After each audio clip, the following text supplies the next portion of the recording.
Ang The House of Us, ang kasaysayang box office record-breaking na pelikula sa Filipino cinema noong 2018.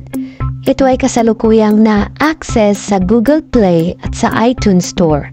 Matatagpuan ito ngayon sa mga platform ng iWantTFC at Amazon Prime Video. Sa The House of Us, magkasintahan sina George, Catherine Bernardo at Primo Daniel Padilla, dalawang estudyante sa kolehiyo. Si George ay nasisiyahan sa agham at naghahangad na maging isang doktor. Tinatangkilik ni Primo ang sining at umaasa na maging matagumpay na musikero ng banda.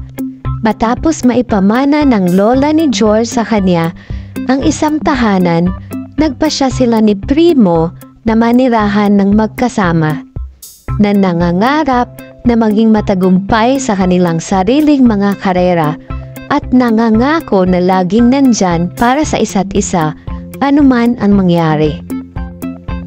Gayunpaman, ang katotohanan ay nagtakda nang hindi natanggap ni Primo ang malaking break sa musika na kanyang hinahangad. Habang si George ay nananatiling tapat at matulungin, ang isang hindi nasisiyahang si Primo ay nabubuo sa isang mapaghamong individual na may kakayahang magyabang, na iniiwan ang kanilang relasyon sa isang ulap ng pagod na pag-ibig. Dumating ang isang sandali na tumalikod si Primo upang lumayo at sumuko si George. May pag-asa pa bang pag-ibig ang relasyong ito na minsan ang nangako na magsasama habang buhay? Kung gusto niyong malaman, panoorin niyo ang buong kwento.